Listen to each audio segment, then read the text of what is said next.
And sharing is caring. Yes, so you have lots of opportunities within the LFC course to share. And I think this is something which is really good, especially for those of you who are interested in doctoral studies or further studies, well, and in general for people just to share. It's a really nice thing to do. The LFC seminars will start, I think, more intensely in your second year. But they're a really good opportunity to share and compare ideas with people, develop your own ideas, also to ask for advice and ask questions. So it may be that that some of the advice that you get actually comes from another student, not necessarily a teacher. One thing that I found really useful was the methods that people were talking about. Even though the subject might be different to me, for example, maybe a politics student was talking about something else, and it helped me when I was talking about social constructionism or something like that. So I would really try to engage with these where possible. And you can also share your own problems, like listen to the issues other people are facing. Everyone's in the same boat at the end of the day, trying to produce the thesis, and people struggle. So it's nice to have other people there too.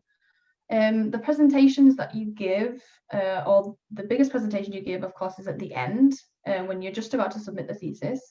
And this is a really good opportunity to present and to get feedback from people. What do you like? What do you not like?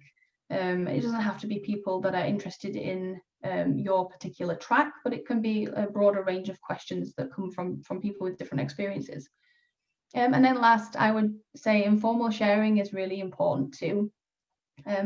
My partner and I obviously worked together a lot on the thesis, and we found it really helpful to just go for what we would call like a walk and talk, where we go out for like 20 minutes, 30 minutes, and we just talk about the ideas that we have. And most of the time they were fruitful. Sometimes they get derailed, but most of the time it's really helpful.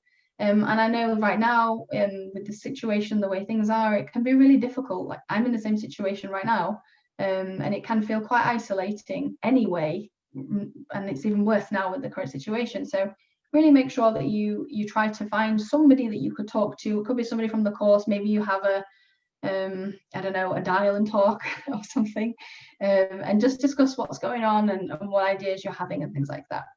And one thing I've really found is talking through my ideas makes me find gaps in my own knowledge and ask more questions. So I can really see, oh, I'm trying to explain something to somebody and I don't know how to explain this. And that identifies a gap for me that I need to try and fill. Some of the main challenges that I faced or that you may face. Getting the right mindset. As I mentioned, with the situation, the way things are now, it can be difficult to get the right mindset.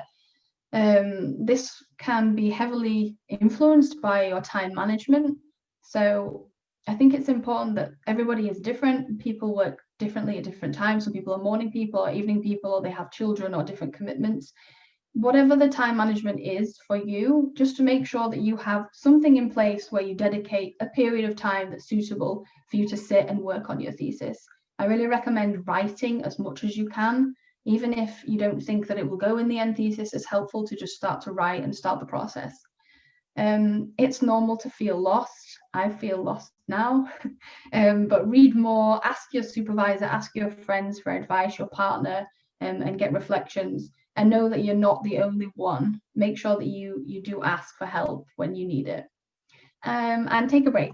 Yes, so I have a dog, and we would take a break. I'd exercise, you can have a nap, play a video game, or whatever it is that you like to do that makes you feel good. Sometimes it's necessary to just walk away and switch off. So make sure that you look after yourself as well by giving yourself the necessary time to rest. Setting goals. Yes, so the thesis seems huge when somebody says like you have to write 90 pages about something and maybe you haven't even thought of your idea. Maybe it's a little overwhelming.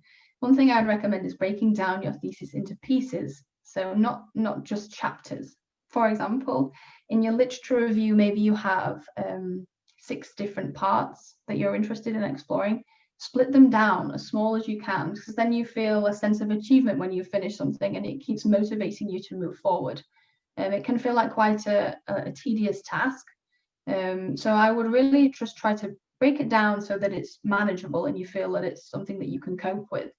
And set yourself achievable goals. So for example, for me, when I was at the height of my writing, it was that I had a minimum 300 word per day goal, that I had to write 300 words before I could stop. And some days that came easily and you'd be writing, a few pages, even if it's not that good. And other days it was really difficult to just get to the 300 words because I was busy reading or trying to find something. But try to set yourself a goal and stick to it, because it will help you in the end. Formatting, yes, formatting is something which is really important too. When I was conducting my work and making the thesis, we were using APA style referencing. And I think that you can use different referencing styles, but this one was the one used at the time. I would recommend getting to know the referencing style early on before you start, because you're going to save yourself a lot of time of going back through the thesis to fix all of the problems that you made if you didn't get it right in the first place. So this will include things like, below you can see line spacing, titles, indents, things like that. And of course, the formatting of the references themselves. This can take a long time, and it's like an unnecessary thing to have to go back and do. So before you start writing anything, just have a look at what the referencing style is and try to get a few samples so that you can think, okay, this is how I should write it, and then continue to do so going forward.